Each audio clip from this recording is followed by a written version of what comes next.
Well, hi and howdy, folks. Good to see everybody.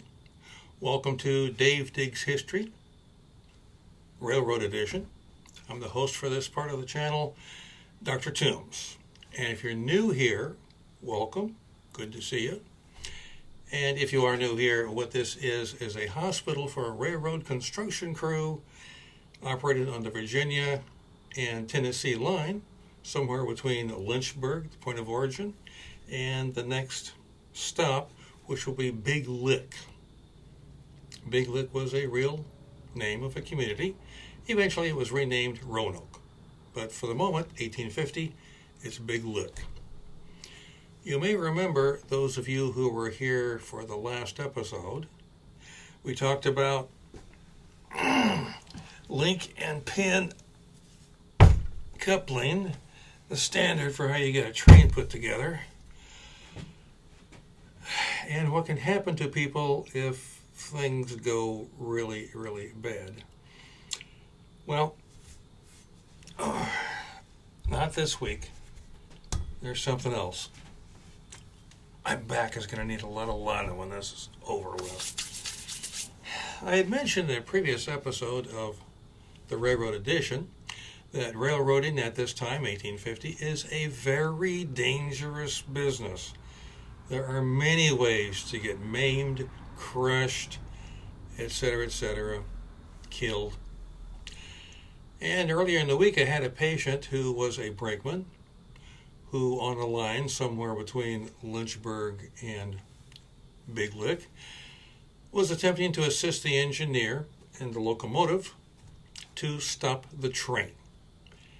He took a tumble of some sort, lost his balance somehow or other, fell off the top of one of the cars, and was run over by the train.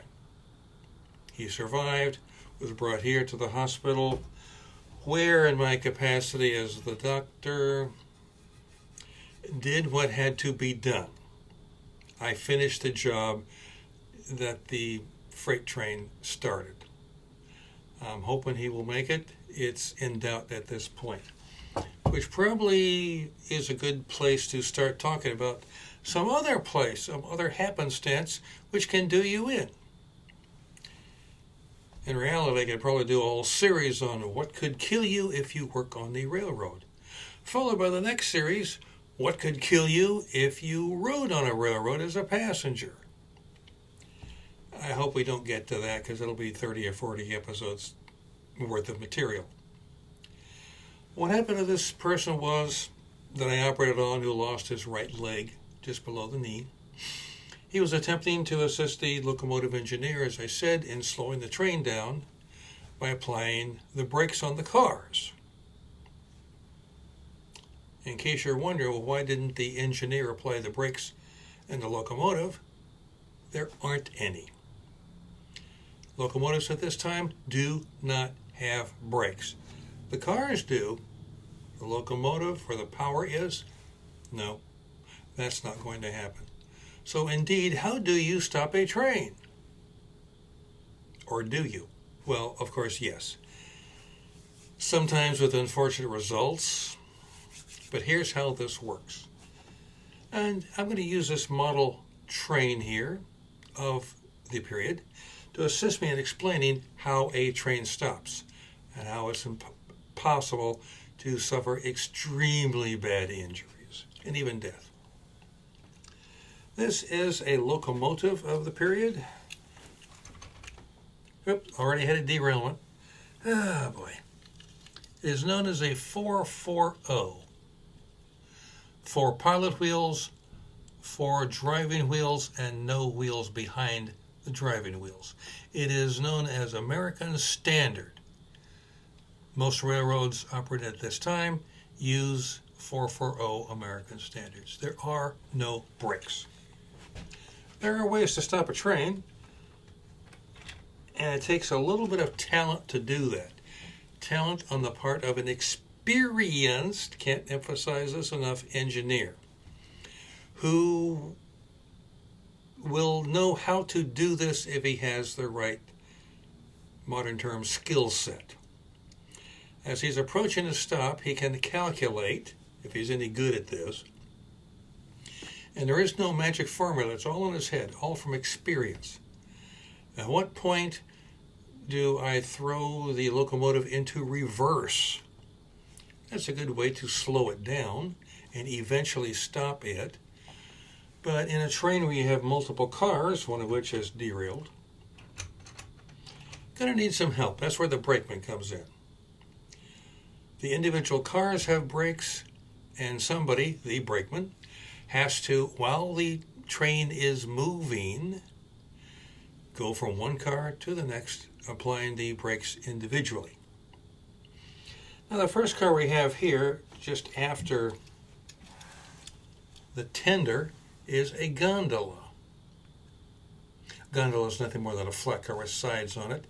And I think you can probably see there's a brake wheel there and a brake wheel by my thumb.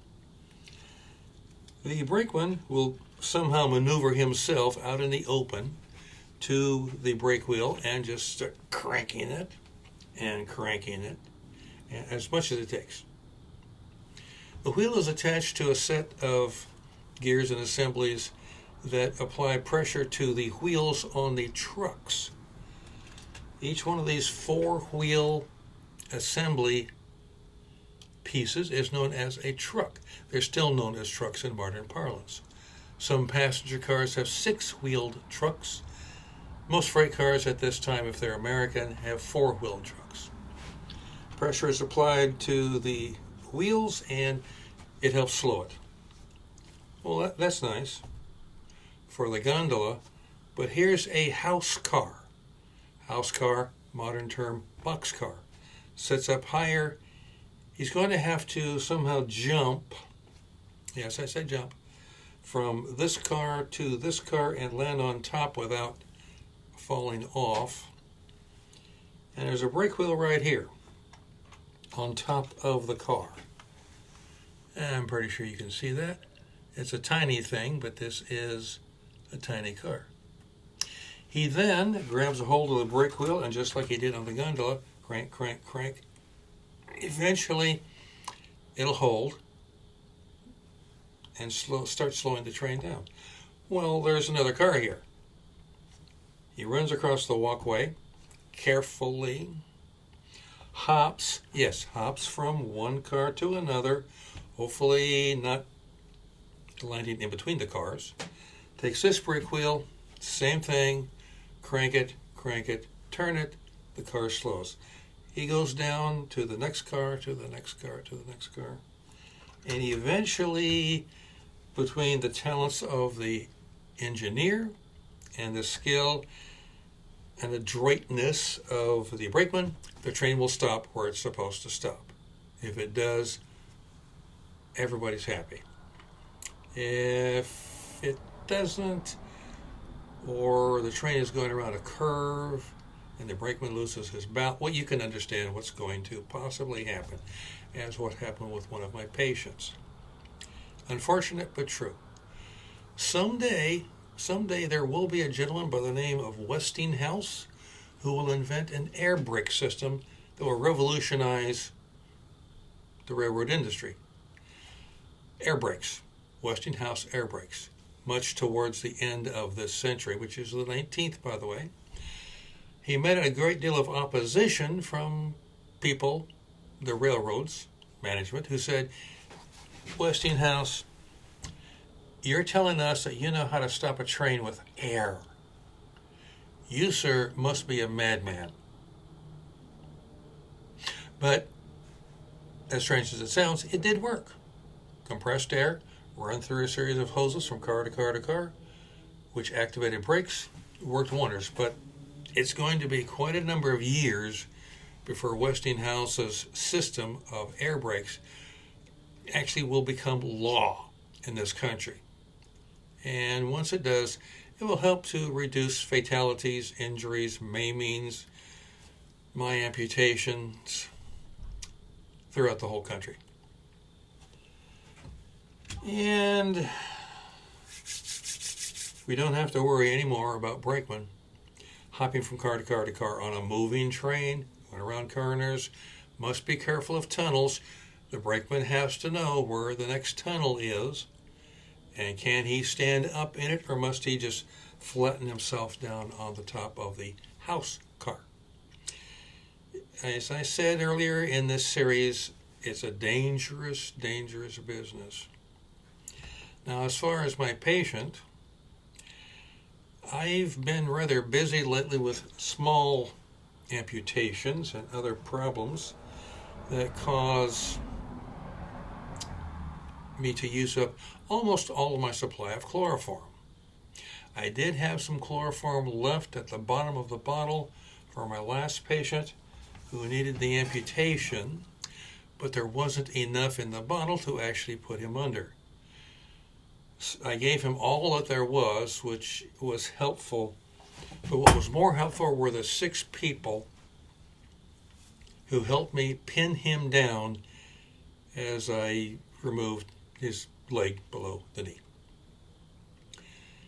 Hopefully this will not take much longer.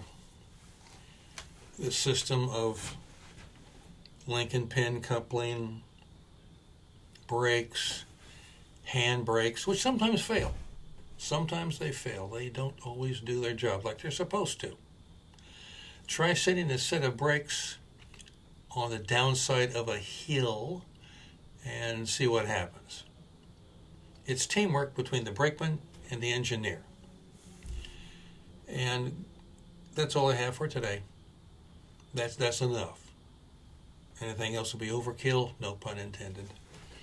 Thank you for coming. I have greatly appreciated your being here, particularly since you could have been somewhere else watching cat videos or something. How to cook a magnificent steak with mushrooms, sauteed mushrooms. Yes, very good. I will content myself with hardtack and salt pork and whatever deer, this is deer country, can be brought in by some of the workers who hunt on their days off, because it means they can get some fresh meat too. In the meantime, until the next time our tracks cross, I have the honor to remain your most respectful and obedient servant, Dr. Toombs, coming to you as part of the channel from, as usual, and for quite some time to come, coming to you from a long time ago. And now I should see that patient with the missing leg while he still can be seen. Thank you very much for coming. Do take care of yourselves. Appreciate your being here. All right.